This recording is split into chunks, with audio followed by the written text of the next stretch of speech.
So the Final Fantasy VII Rebirth Ultimania has officially been released in Japan, and if you don't know what the Ultimanias are, they're essentially these massive Bibles dedicated to these games. So Rebirth's Bible is massive. It's like 700 pages of information about the characters, the story events that happened in the game, and there's also some really interesting developer interviews where they talk more about the game as well as some of their ideas and some pretty cool teases for Part 3. So that's what we're going to talk about in today's video. Now we're going to be sourcing from Audrey on Twitter as well as the Shinra Archaeology Department, as they've been working pretty diligently reading through the Ultimania and translating things. Now, just a heads up, because this book came out in Japan and the copyright laws in Japan are super strict, people like Audrey in the Shinra Archaeology Department are not able to directly translate verbatim. All they can really do is summarize very briefly. Now, one of the first things that they talk about, and this is coming directly from Audrey, is the ending of the game and how there's this version of Aerith that we do not know who she is, where she came from, and even the developers themselves have kind of echoed all of the theories that a lot of people have put out there by saying, is the Aerith at the ending actually alive, or is she from the live stream, or is she just a hallucination made by Cloud? At the moment, we do not know. So again, they're even just kind of teasing us even more about this version of Aerith.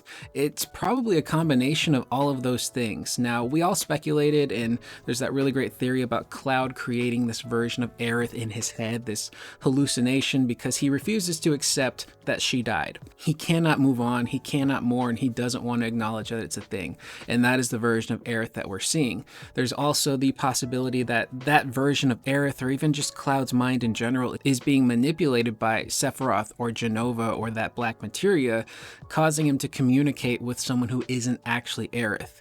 And then there's the possibility that that all-knowing, all-powerful live stream Aerith is also communicating with Cloud at certain points. We just do not know at any given time which one he's talking to. But for the developers to even, basically point out all of the theories ahead of time is pretty interesting. And it goes on a little bit further from Nomura, where he talks about Cloud getting those like really big headaches that are accompanied by loud noises. And what do those mean exactly? Nomura does say that there are a lot of elements that go into this, but for now, all he can say is that represents Cloud's state of mind, rejecting those scenes from the flashbacks, which goes into the unreliable narrator territory with Cloud, where he's not sure what exactly he's experienced. He essentially thinks that he was a first-class soldier that went to Nibelheim and had all of these things happen, but as we know, Cloud's memory is jumbled. So when he's having these flashbacks, his mind is actively fighting back against the truth, essentially. That stuff's not going to come out until part 3 for sure, but again, that's just confirmation that Cloud is in fact rejecting that stuff, whether it's by choice or just kind of as a defense mechanism. I think it might be more of the latter. So going forward and talking a little bit more about the end, obviously we have all of that stuff happen with Zack. And it's a little confusing how the game lays it out, because we see Zack do a number of things. There's a scenario where he goes and follows Biggs to the reactor, and then Biggs gets shot. There's a scenario where he goes to the Shinra Tower looking for Hojo to see if he can help Cloud. And the way that's depicted is a little confusing, because we see those rainbows. Those rainbows show up everywhere, and we still have no confirmation on what exactly the rainbows are. Some people think that when you see a rainbow, it might be the creation of another world, or it's hinting that this is another world. It could very well just be a red herring as well. But the Shinra Archaeology Department on Twitter has pretty much clarified that all of these different scenarios we are seeing did play out. They're from different worlds. So in one world, there's a Zack that went after Biggs. In another world, there's a Zack that went to the Shinra Tower. So it's showing all of these different worlds and different outcomes with the different versions of Zack. And as we know, our Zack does end up in that white void. He ends up teaming up with Cloud, and then he gets sent off by Sephiroth to a world that is seemingly about to die because of Meteor. It's about to be destroyed. And at the last minute, he gets pulled away from that and put somewhere else, assuming by Aerith. We don't know what world Zack is currently in now, because none of those dogs are there to differentiate where exactly he is. We just see him in the church in Sector 5, sitting down, wondering if what he experienced was a dream, and if it's something that he can make happen again. Now, all of these multiple world things, they do exist. Nojima goes on to say, yeah, there are multiple worlds that do exist, but how he describes it is really interesting, because he says there's multiple worlds, but they're not exactly parallel worlds. So I think it's less of like a multiverse kind of situation. And we're looking at something where all of these different worlds all exist within the live stream. The live stream is incredibly powerful. It holds so many memories for certain people in different worlds, and, you know, even memories from the Cetra. And that's how the ancients worked and how we're able to use the materials in the game, as Sephiroth explains. So think of it kind of like these different dimensions, these pocket dimensions, I guess, within the live stream that we're all seeing and communicating with, rather than it being like a traditional multiverse. And that kind of makes me wonder if that's the reason why they decided to include a character like Gilgamesh, who wasn't in FF7 originally. You know, he's this dimension hopping warrior that has been in so many different Final Fantasy games, and I don't know if it's supposed to be the same Gilgamesh every single time. I would like to think that it is, because he just kind of shows up randomly in like Stranger of Paradise, most recently, and then at the end of Rebirth, he straight up says he's going after the Warriors of Light. He wants them to prepare themselves. So I think maybe they included Gilgamesh as kind of like a little nod and Easter egg to kind of explain maybe or hint at what is happening with all of these different worlds. And I kind of hope he shows back up in part 3. I don't know if they would bring him back. I don't know if he would have a specific role to play, but I think seeing Gilgamesh come back, especially since we're dealing with like these multiple worlds within the live stream potentially, I think would be pretty sick. And based on some of the readings from Audrey, as well as the Shinra archaeology department, it looks like there might be close to 5 or 6 different worlds that we at least know of. Although by the time we get to part 3, all of these different worlds might not even matter anymore, because we did see that some of them were about to be destroyed, like the world that Zack got teleported to, that was about to be obliterated by meteors. So some of these worlds might not even exist anymore by the time we get to part 3. And for all we know, Zack is in the world that Cloud in our main party is in, which would be pretty sick. So he would be in there, he's just all the way back in Midgar. And maybe he has to find his own way to journey to the Northern Crater, maybe to meet up with our party, or do something that could help out Cloud. It would be pretty interesting to see, you know, if they do have Zack meet up with our current day party, because we know obviously at some point we're gonna lose Cloud for a little bit. So maybe if you brought Zack in and kind of subbed Cloud out for Zack, that could be pretty interesting. But Zack does have connections with a number of characters, which we will get to in just a little bit. Now, this next part here is very reassuring and it's really nice to know, but it's from Nojima, where he essentially confirms that yes, there are multiple worlds within the game, and all of the mysteries surrounding the multiple worlds, as well as one of the most intriguing things, which is Aerith's white materia, all of that stuff is going to get answered within part 3. So it's nice to know that they are setting this stuff up and they're not going to leave any loose ends. Essentially, we're going to get answers in part 3. And a lot of the questions that I still have pertain to Sephiroth and Aerith. You know, are these the post-Advent Children version of these characters from the OG FF7? How do they know as much as they know, especially Sephiroth? What's the edge of creation? What does 7 seconds until the end mean? Does he still use an entire bottle of conditioner on his hair now that he is evil? These are important questions that require answers, especially when it comes to that white materia. You know, I want to know what's its purpose, because in the original game, obviously, it was meant to counteract Holy. It goes off a little too late, so it can't fully stop Holy. But I'm wondering if the white materia is going to have a different job in this 7 remake trilogy. Maybe it's not meant to cast Holy anymore, but maybe there's a situation where, you know, Cloud has to use this white materia and fill it up with specific memories to allow him to, you know, stop Sephiroth. Because again, there's so much going on with Cloud, and at the end of Rebirth, we see that he's able to see that crack in the sky that others can't see. We don't know what exactly that crack is. It could be the impending doom of the world. It could be a crack leading to a different world or another dimension. And maybe Cloud is some sort of conduit between the live stream and Aerith and these different worlds, which is why he's able to see things differently. So we could have a scenario where maybe Cloud is able to go to those other worlds, or at least get visions from those other worlds, and maybe see different versions of himself or different versions of battles with Sephiroth play out. And maybe that's the purpose of the white materia, not to fill it up with Aerith's memories, but maybe to fill it up with Cloud's memories that he's gathered from these different dimensions that he's able to peer into. I'm also encouraged incredibly excited for Cloud's revelations, where he's able to put together who he truly is and piece those memories together. And I think it's going to be super impactful. It's such a triumphant moment in the original game, but I think they're going to double down and make it sad, because now that he's putting back together his proper memories, he's probably no longer going to be blocking out Aerith's death. So we're going to essentially relive her death, this time in a proper way, instead of essentially having it taken from us in Rebirth, where we're not sure what exactly happens. We see her get stabbed, but we don't see the burial. I think everything's going to literally come flooding back to Cloud, and he's going to realize he blocked that stuff out, and us as the player are going to relive her death and her burial all over again with Cloud. It's super meta, but if handled properly, it could be way more impactful than what we got in Rebirth, and maybe somewhere on the level of how it happened in the original game. But it's just nice to know that they will give us answers.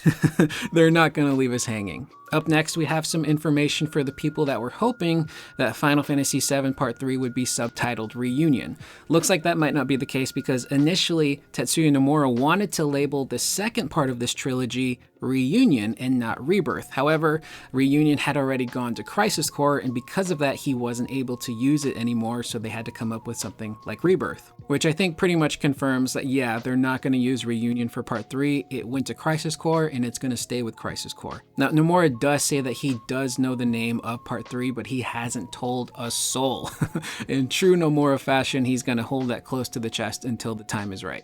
Up next, we get a little bit of information on Glenn and how he was initially a character created specifically for Rebirth, but then they ended up using him as a main character for Ever Crisis. And they're going to dive deeper into Glenn, his relationship with Rufus in Part 3. And of course, the mysterious Saruf, which, you know, if you know past stories, Saruf is Rufus. But a lot of the stuff with Glenn happens so fast in this game, and obviously it looks like the Glenn that we're dealing with isn't necessarily Glenn. He did get shot. He's probably dead.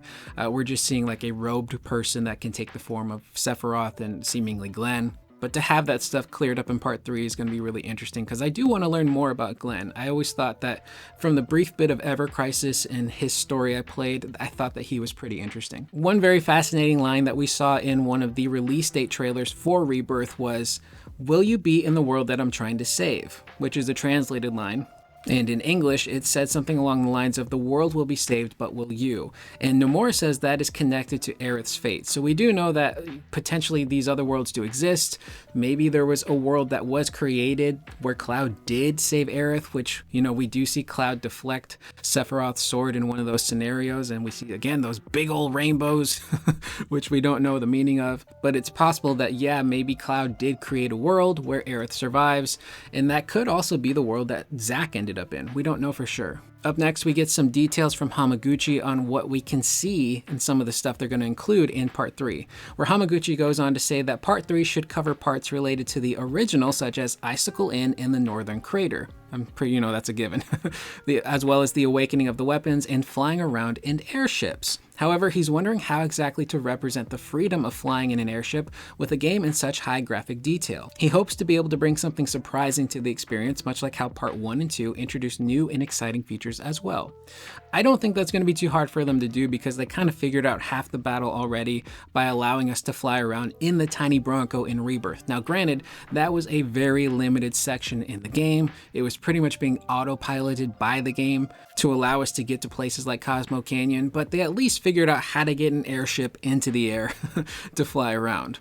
And technically, I don't think this should be too difficult, because you look at Final Fantasy 15, they found a way to do, you know, a version of an airship by turning the Regalia into a flyable machine that you can then fly over the world of 15, and it worked pretty well. And a game I think that Hamaguchi and the team can look at when it comes to figuring out how to get open world traversal working with an airship or some type of mount would be the Horizon franchise. If you look at Horizon Forbidden West, that is a very big, beautiful, and detailed open world that Aloy can traverse on foot, on a grounded mount, or on a flying mount from the very beginning of the map all the way to the end, and it works pretty seamlessly. Now, granted, a flying mount is different from a massive airship, and these are two completely different game engines, but the idea still kind of stands. And just a very quick tangent here, something that really does need work for Part 3, I feel, is the traversal system. Traversal in Rebirth is very rough. When you're jumping off of something as Cloud or on your Chocobo, and you get locked into this really stiff animation, localization, it can really kind of halt the momentum of traveling around these different regions. And I think, again, looking at games like Horizon or Ghost of Tsushima, or even some older titles like Uncharted, and just kind of seeing how they evolved traversal, I think can really help improve how that stuff feels in Part 3. And honestly, I think it's just time to give Cloud a jump button. Let us jump around, let us jump super high, let us jump on things that we want to jump. Stuff like that can really smooth over traversal and just make it feel better. And plus, on top of that, I'm pretty sure we'll get the gold chocobo in Part 3, which will be the chocobo that can do everything. So if that chocobo can control really smoothly and allow us to climb up mountains and glide off of them and use water, then you kind of already solved half of the battle. But I would assume at this stage in development, they probably have a really good idea on how they're going to do the high wind. Again, this stuff all took place over the course, I think, of like maybe January and February for these articles. So they probably know, at least by now, of how they're going to get that high wind working. Now, up next, we have something that sounds like it could be ridiculously cool. Now, here Audrey does clarify that the main story for Part 3 has already been completed, and that Nomura says they'll probably do voice recording within the near future. Now, I'm assuming that's the Japanese side of things, and then things will get handed off to the English localization team later on. But there's some really interesting quotes here where he says, he remarks that Kitase proposed an idea to him about something very important to include, even though it wasn't in the original game, and Nomura is pondering how to deliver. He thinks it will surely make people happy if they can do it well. This, to me, has to be Advent Children related. They have been teasing Advent Children stuff since the beginning of 7 Remake, essentially. There's so many different things that you can pull from, the visions that Cloud gets, the visions that the other characters get, that includes stuff from Advent Children in the end of the original FF7. There is the fight with those 3 different arbiters, the multicolored Power Ranger arbiters, that are supposed to represent Kadaj, and the other 2, Sephiroth aberrations, I guess you can call them. I always forget their names. Yaz and Latsu, I think, are their names. You basically fight Whisper versions of them. And then, of course, Sephiroth gets the Black Wing, the One Wing, and you fight him within the Singularity in an area that looks so much like the ending of Advent Children. And even the ending of Rebirth with things, between Cloud and Sephiroth and Aerith, there's so many Advent Children isms within that section of the game, and that's something that they could be hinting towards might be Advent Children related, and I kind of hope it is. Now, whether or not we're playing through the entirety of Advent Children, probably not, but there's got to be a scenario where we at least play through a specific memory that Cloud sees in Advent Children, maybe his battle with Sephiroth, and that kind of ties back to the idea of Cloud maybe being this conduit between these 2 worlds, and if he's gonna go through these different worlds, maybe as he's piecing back together his true identity in his mind with Tifa, if he's able to peer into these different cracks and see different outcomes and scenarios, maybe there's a scenario where he sees the original FF7 timeline in his battle with Sephiroth in Advent Children. And maybe instead of just getting a glimpse of that and them recreating it, we get to play it, which would be super insane. Let me jump into the sky as Cloud and fly around Dissidia style as I'm battling Sephiroth in this massive open world environment. That could be super sick. And imagine, okay, my brain is either cooking or I'm cooked. Imagine, like I said earlier, you're filling up the materia, maybe not with Aerith's memories, but Cloud's memories. And what if building up enough knowledge of the different encounters with Sephiroth in these different worlds allows Cloud not only the knowledge to beat Sephiroth, but to learn Omni Slash? Because we see Cloud do like a weird kind of rudimentary version of Omni Slash towards the end of Remake when he's fighting Sephiroth in the Edge of Creation. So what if actually gaining the real knowledge allows him to now do a proper Omni Slash? So I hope this is Advent Children related. The developers have said that this remake trilogy will link up with Advent Children in some way, and that's all they've said. They haven't given us any more details, but I'm hoping that that's something special that they want to deliver is Advent Children related, because if done right, it would be super cool, and it would be like a nice little bow on the story of Advent Children, as well as the remake trilogy, really just kind of tying things together. And they also do give us an update on the staff retention. So apparently everyone that worked on Rebirth has moved on to Part 3. They didn't lose a single person, which is wonderful. That means no one has to be retrained on anything. No one has to ask questions. It's all about just problem solving and building upon what they did in Rebirth, which hopefully means that the next game can come out even quicker. And I think that they're probably going to aim for 2027 because I believe that's the 30th anniversary for Final Fantasy VII. So retaining that same team, working very smoothly, especially, you know, since we're kind of out of the pandemic and they maybe no longer have to work remote like they did with Rebirth, could allow this game to come out much sooner than we think. And Audrey writes, Katase has hopes that the world of FF7 may continue on even after finishing the 7 Remake project trilogy, but they need to wrap up Part 3 first and foremost. He thinks that Part 3 will perhaps be his last involvement with a game in the 7 series due to his age. In lieu of that, he wants to bring his trilogy to a close with hopes that Cloud and all the characters will be happy at the end. He wants to finish the trilogy on a positive note without leaving behind any unfinished business, but that's just his own personal opinion on the matter.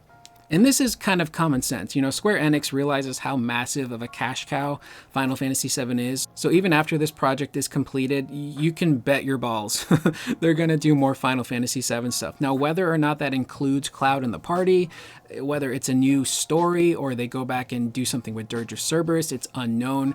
But they're not going to let 7 just kind of fall to the wayside and never be worked on ever again. So while the remake trilogy is coming to an end, which will be bittersweet, we're still going to get Final Fantasy VII stuff in the future. And it is sad to know that this might be the last FF7 project that Katase works on because he is getting older and he's had such a massive influence on this franchise and been involved with so many different Final Fantasies that not having him there would be kind of awkward. But I think that just means he wouldn't be deep in the development process because he is the brand manager for Final Fantasy, so he's still going to be there in some capacity. Now, as for finishing the game on a positive note, I know that would be really nice, and I know a lot of people would like that, but the whole idea of Final Fantasy VII is loss and moving on from it. There's a really beautiful speech from Aerith in Rebirth at the Temple of the Ancients where she talks about how life and death are basically two sides of the same coin and how we lose people and we grieve, but we cannot allow that grief to hold us down and keep us back. We have to learn to move on and move forward, which is a really beautiful message, which just kind of ties into Final Fantasy VII as a whole. So I think at the end of this, after everything is said and done, we will get a bittersweet ending where our party is happy and living, you know, their lives, but Aerith and Zack are returned to the planet essentially because that's how their roles initially play out. You know, we're not going to see everyone retire to Costa del Sol and work at the hotel with Johnny, as fun as that would be. And that seems to be it for most of the bigger details for the Ultimania. This video is coming in at a chunky 25-26 minutes, so I apologize for the length, but there was a lot of information being relayed in real time from Audrey as well as the Shinra Archaeology Department. But again, this is kind of echoing stuff we already knew, kind of clarifying the ending of Rebirth while also teasing and setting up some ideas for Part 3. So with that being said, let me know in the comments down below, even though this was a very long video, what was something that stuck out most to you? And I also am very curious, what do you think that something is that Katase and Nomura are working on for Part 3 that I think could be Advent Children related? What do you guys think it could be? I am Curious Corduroy. I will see you guys in the next video. Please remember to always be excellent to one another.